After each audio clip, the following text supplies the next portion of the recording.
ரஷ்யாவினுடைய ஆயுத கிடங்கில் உக்ரைனுடைய ஒரு தாக்குதல் நடந்துச்சு. அதில் எவ்வளவு ரஷ்யாவுக்கு இழப்புகள் வந்திருக்கு அப்படின்னும் அந்த இழப்புகள்ல இருந்து ரஷ்யா அடுத்த கட்டத்தை நோக்கி எப்படி நகரும் அப்படிங்கிறத அசஸ் பண்ண போறதா பல நாடுகள் அறிவிப்பை வெளியில விட்டுருக்காங்க. உளவாளிகள் வழியாக, உளவு ரிப்போர்ட் வழியாக ரஷ்யாவுக்கு கிடைத்திருக்கக்கூடிய இந்த தோல்வியை மேற்குலக நாடுகள் மிகப்பெரிய அளவில் கொண்டாடி தீர்க்கிறார்கள் அப்படின்னு சொல்லலாம். பிரிட்டிஷினுடைய இன்டெலிஜென்ஸ் ரிப்போர்ட்டின் அடிப்படையிலும் புதிதாக ரஷ்யாவுக்கான இழப்புகள் என்ன அப்படிங்கிறதுக்கான ரிப்போர்ட்டை நாங்கள் தயார்படுத்த போகிறோம் அப்படிங்கிற அந்த செய்திகளையும் பார்க்கும்போது பிரிட்டிஷ் இன்டெலிஜென்ஸினுடைய சந்தோஷமும் அதற்கு பின்னாடி அவங்க ரிப்போர்ட் தயாரித்து என்ன செய்ய போகிறாங்க அப்படிங்கிற ஒரு கேள்வி இருக்கலாம்ல. காரணம் இருக்குது. ரஷ்யாவுக்குள்ளே வரக்கூடிய அடுத்த கட்ட விமானங்கள், அடுத்த கட்ட நகர்வுகள் எல்லாத்தையுமே கவனிக்க போகிறாங்க. ஏன் கவனிக்க போகிறாங்க அப்படிங்கிறதுலேருந்து உக்ரைனுடைய கடைசி ஹோப்பா ஜெர்மனி இருப்பதற்கான காரணம் அப்படிங்கிறது வர எல்லாத்தையுமே இந்த ஒரு பதிவில் பார்க்க போகிறோம். எல்லாத்தையும் பார்த்துடலாமா?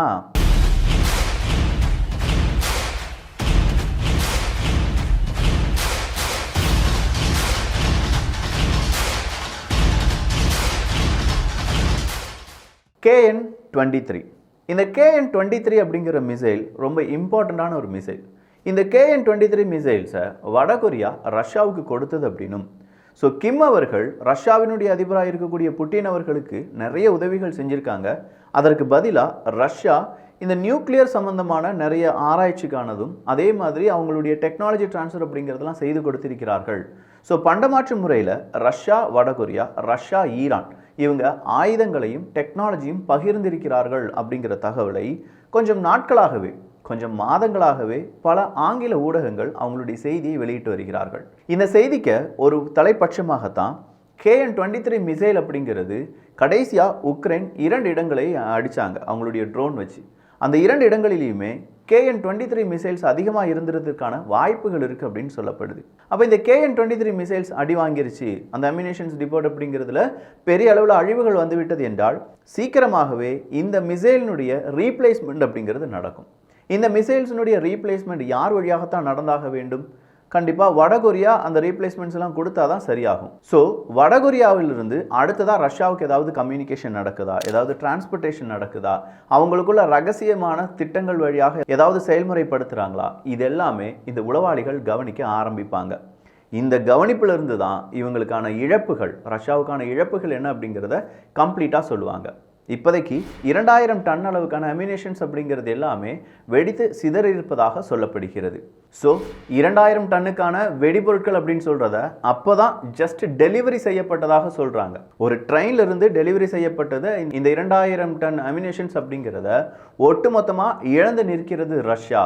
இதுதான் ரஷ்யாவுக்கு கிடைத்த மிகப்பெரிய நெருக்கடி அப்படின்னு சொல்லுது பல ஊடகங்கள். ஆனால் ரஷ்யா என்ன சொல்கிறாங்கன்னா, இல்லையே அங்கே ஆயுதங்கள் இருந்தது, ஆனால் நீங்கள் நினைக்கிற மாதிரி பெரிய ஆயுதங்கள் எதுவுமே கிடையாது, அது இல்லாமல் எங்களுக்கு இழப்புகள் ரொம்ப கம்மி அப்படின்னும் சொல்லியிருக்காங்க. ஸோ ரஷ்யாவினுடைய இழப்புகளை பொறுத்த வரைக்கும் எதிர்மறையான காரியங்கள், விஷயங்கள் அப்படிங்கிறது 2 தரப்பிலும் பகிரப்பட்டு வருகின்றன. ஒரு புறம் இப்படி இருக்கும்போது அடுத்ததான் நம்ம பார்க்க வேண்டிய செய்தியும் ரஷ்யாவிலிருந்தே வலம் வர தொடங்கியிருக்கிறது. ரஷ்யா அடுத்தடுத்த இடங்களை ரொம்ப ஸ்பீடாக ஆக்கிரமித்து வருகிறார்கள். உக்ரைன் பல பகுதிகளை இழந்து வருகிறது. அப்படி இழக்கக்கூடிய பகுதிகளை மீண்டும் பிடிப்பதற்கான முயற்சிகளில் உக்ரைனால் ஈடுபட முடியலை. ஆனால் கர்ஸ்க் ரீஜனில் உக்ரைனுக்கு கிடைத்த வெற்றி சீக்கிரமாக பறிபோகிறதுக்கான வாய்ப்புகள் இருக்குது அப்படின்னு சொல்லி உக்ரைனுக்கான தொடர்ச்சியான நெகட்டிவ் செய்திகள் ரஷ்யாவின் பக்கம் இருந்தும் பகிரப்பட்டு வருகின்றன. இதற்கு நடுவில் ரஷ்யா மற்றும் உக்ரைன் யுத்தத்தில் பெரிய அளவில் பாதிப்படைஞ்ச நாடுகளில் ஒரு நாடு தான் ஜெர்மனி. ஜெர்மனியுடைய எக்கனாமியாக இருக்கட்டும், ஜெர்மனியினுடைய உலக அரசியல் பார்வையாக இருக்கட்டும், ஜெர்மனியுடைய நண்பர்களுடைய லிஸ்டாக இருக்கட்டும், இது எல்லாமே நாளுக்கு நாள் மாறிக்கிட்டு இருக்கு, குறைந்து கொண்டு இருக்கிறது. இதற்கு ஜெர்மனி கொடுக்கக்கூடிய விளக்கங்கள் ஏராளம்.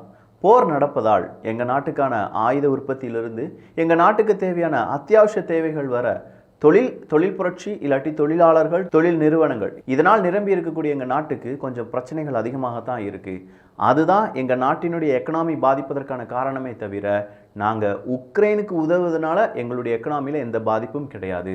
உக்ரைனுக்கு உதவுறதுக்கு எல்லா விதங்களிலும் எங்ககிட்ட பணம் இருக்குது அப்படிங்கிறத மறுபடியும் ஜெர்மனி அடித்து கற்பூரத்தில் அடித்து சத்தியம் சொன்ன மாதிரி செஞ்சுருக்காங்க.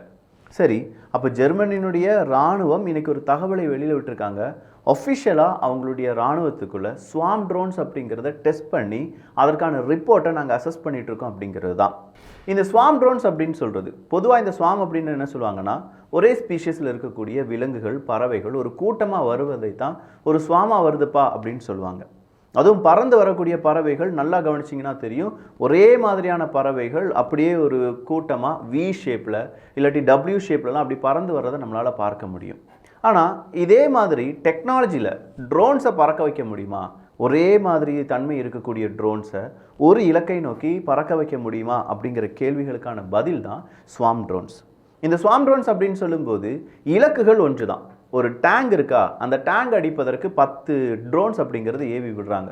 அப்போ இந்த 10 ட்ரோனும் போகும்போது அந்த டேங்க் அழிப்பதற்கு 9 ட்ரோன்ஸை நம்ம அழிச்சாலும் மீதம் இருக்கும் ஒரு ட்ரோன் அந்த டேங்க் மேலே விழும். ஒரு டேங்க் அடிக்கிறதுக்கு 10 ட்ரோன் எதுக்கு? ஒரு ட்ரோனை பக்காவாக அனுப்பி வச்சா போதுமே அப்படின்னு நம்ம யோசிப்போம். இங்கே ஸ்வாம் ட்ரோன்ஸ் அப்படின்னு சொல்லும்போது இந்த ஸ்வாம் ட்ரோன்ஸினுடைய டேட்டா தான் ரொம்ப முக்கியமானது. 10 ட்ரோன் 10 திசைகள்லேருந்து பறக்குதுன்னு வச்சுக்கோங்க. 10 திசைகளில் இருக்கக்கூடிய இன்ஃபர்மேஷனை எடுத்து ஒரு கம்ப்யூட்டருக்கு அனுப்புதுன்னு வச்சுக்கோங்க. கிடைக்கக்கூடிய இன்ஃபர்மேஷன் எல்லாம் அல்கோரிதம் அடிப்படையில் சார்ட் அவுட் பண்ணி இந்த கிலோமீட்டரில் இன்னென்ன பொருட்கள் இருக்குது, இன்னென்ன லான்ச்சஸ் இருக்குது, இத்தனை இராணுவ வீரர்கள் இருக்காங்க அப்படின்னு சொல்கிறது எல்லாத்தையுமே ஒரு கம்ப்யூட்டர் டேட்டாவாக ப்ராசஸ் பண்ணுதுன்னு வச்சுக்கோங்களேன். 10 இடத்துல இருந்து ரியல் டைம் இன்ஃபர்மேஷனை கண்ட்ரோல் ஸ்டேஷன் வாங்கிக்கிட்டே இருப்பாங்க. இந்த கண்ட்ரோல் ஸ்டேஷன் அந்த 10 ட்ரோன்ஸுக்கும் கொடுக்கக்கூடிய அந்த இலக்கை மட்டும் அடைவதற்காக பயன்படுத்தப்படுவது கிடையாது. அந்த 10 ட்ரோன்லேருந்து வரக்கூடிய டேட்டாவையும் எடுத்து அதை அவங்க டிரான்ஸ்லேட் பண்ணி அதுக்கு தேவையான முடிவுகளை எடுக்கக்கூடிய திறனும் இந்த ஸ்வாம் ட்ரோன்ஸுக்கு இருக்குது. அப்போது 10 ட்ரோன் வெளிப்படையாக அப்படியே பல இடங்களை சுற்றி வரும்போது ஒரு ட்ரோனுக்கு ஒரு உண்மை தெரிய வருது, கீழே நிறைய லான்ச்சஸ் இருக்குது, ஆன்டி ட்ரோன் சிஸ்டம் இருக்குது அப்படிங்கிற அந்த டேட்டா கிடச்ச உடனே அது கண்ட்ரோல் ஸ்டேஷனுக்கு போன உடனே அந்த இடத்தை சுற்றி ட்ரோன் இருக்குதா அப்படிங்கிறத பார்த்து அந்த ட்ரோன்ஸ் எல்லாம் வேறு திசைக்கு மாற்றி விட்டுருவாங்க. ஸோ ரியல் டைம் கம்யூனிகேஷனுக்காகவும் ஒரு ட்ரோன் இன்னொரு ட்ரோன் கூட கம்யூனிகேட் பண்ணுறதுக்கு வித்தவுட் நெட்வொர்க் கனெக்ஷன் இந்த 2 ட்ரோனுமே என்ன செஞ்சுக்கிடுவாங்க, வேறு ப்ராப்பராக வேற ஒரு எக்ஸ்டர்னல் சேனல் இல்லாமல் 2 பேருமே பேசிக்கொள்வார்கள். டே நான் இந்த பக்கம் பறந்துட்டு இருக்கேன், நீ அந்த பக்கமாக பறந்து போ, ஒரு 5 4 3 2 1 அப்படிங்கிற ஒரு கவுண்டர்லாம் ஸ்டார்ட் பண்ண அந்த இடத்துல நம்ம குண்டுகளை போட்டலாம். இந்த மாதிரி கம்யூனிகேஷன் 2 ட்ரோன் 100 ட்ரோன்ஸுக்கு மத்தியில் நடைபெற ஆரம்பித்து விட்டது என்றால் இவங்களுக்குள்ளேயே ஒரு நெட்வொர்க்கை ஃபார்ம் பண்ணி அந்த நெட்வொர்க்குள்ளேயே இவங்க பேசிகிட்டு இருந்தாங்கன்னா இது எல்லாமே ஸ்வாம் ட்ரோன்ஸில் நடக்கும். இது எல்லாமே டெக்னாலஜியில் செஞ்சு கொண்டு இருக்காங்க. இது எல்லாத்தையும் பல நாடுகள் டெஸ்ட் பண்ணி பார்த்துட்டு இருக்காங்க. அதில் இப்போ ஒரு நாடாக வந்து நிற்பது தான் இந்த ஜெர்மனி. அப்போ ஜெர்மனியை பொறுத்த வரைக்கும் ஸ்வாம் ட்ரோன்ஸ் அப்படிங்கிறத நாங்கள் டெஸ்ட் பண்ணிட்டோம். அதில் கிடைத்திருக்கக்கூடிய டேட்டாவை நாங்கள் ப்ராசஸ் பண்ணுறதுக்கான ஸ்டேஷன்ஸ்லாம் அமைத்து விட்டோம் அப்படின்னு சொல்கிறாங்க. ஆனால் நான் ஒரு வார்த்தையை சொல்லியிருந்தேன், ஸ்வாம் அப்படின்னு சொல்கிறது ஒரே டைப் ஆஃப் ஒரு விலங்கோ பறவையோ அப்படின்னு நான் சொல்லியிருந்தேன். ஆனால் இப்போ இவங்க டெஸ்ட் பண்ணியிருக்கிறது ஸ்வாம் ட்ரோன்ஸில் ஒரே மாதிரி ஒரே நிறுவனம் தயாரித்த இல்லாட்டி ஒரே மாடல் ட்ரோன் கிடையாது. டிஃப்ரெண்ட்டான மாடல், அதிநவீன மாடல், இப்படி பல ட்ரோன்ஸை எடுத்து அதை கம்யூனிகேட் பண்ணி அதில் ஒரு ஸ்வாம் ட்ரோன்ஸ் அப்படிங்கிற நெட்வொர்க்கை உருவாக்கி பறக்க விட்டுருக்காங்க. கொஞ்சம் மாடர்ன் தான், பட் இதை செய்வதற்கு எல்லா ட்ரோன்ஸினுடைய ப்ரோட்டோக்காலும் அந்த கம்யூனிகேஷன் கூட அக்சஸ் பண்ண மாதிரியான ப்ரோட்டோக்காலாக இருக்கணும். அது மட்டும் இல்லாமல் இவங்களுடைய டார்கெட்டை நிர்ணயம் செய்வது, மிஸ்இன்ஃபர்மேஷன் எதுவும் பரவாமல் இருப்பது இப்படின்னு சொல்கிற பல விஷயங்கள் தான் இந்த ஸ்வாம் ட்ரோன்ஸுக்கு பின்னாடி நம்ம படிக்கணும்.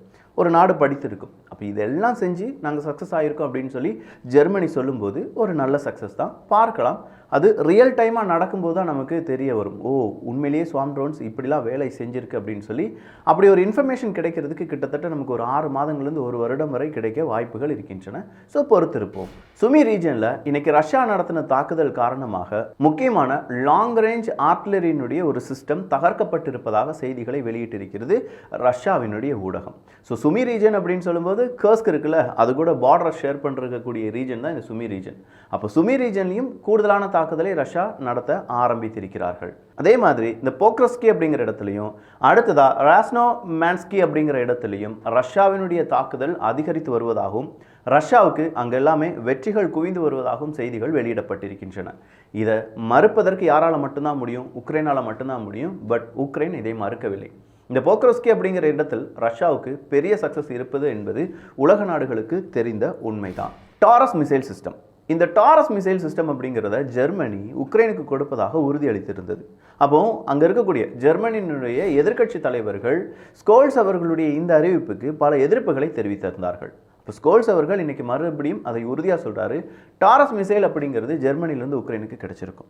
பல நபர்கள், பல அரசியல்வாதிகள், அரசியல் கட்சி தலைவர்கள் இதை எதிர்க்கிறார்கள் அப்படிங்கிறது எங்களுக்கு தெரியும். பட் நாங்கள் சொன்ன வாக்குகளிலிருந்து ஒரு விதமான மாற்றமும் கிடையாது. டாரஸ் மிசைல் உக்ரைனுக்கு கிடைத்திருக்கும். மிசைல் கிடைச்சிருச்சுன்னா உக்ரைன் ரஷ்யாவுக்கு எதிராக எப்படி தாக்குதலை நடத்துவாங்க, அதற்கான பதிலடி என்ன இருக்கும் அப்படிங்கிறதெல்லாம் ரஷ்யா சொல்லுவாங்க. ஸோ நிறைய அப்டேட் பார்த்துருக்கோம். இந்த அப்டேட் பற்றி உங்களுடைய கருத்துக்கள் இங்கே வரவேற்கப்படுகின்றன. எல்லோரும் வியூகத்தில், தமிழ் வியூகத்தில் இணைந்திருங்கள். நல்லதை பகிர்ந்து நல்ல சமுதாயத்தை உருவாக்குவோம். நன்றி, வணக்கம்.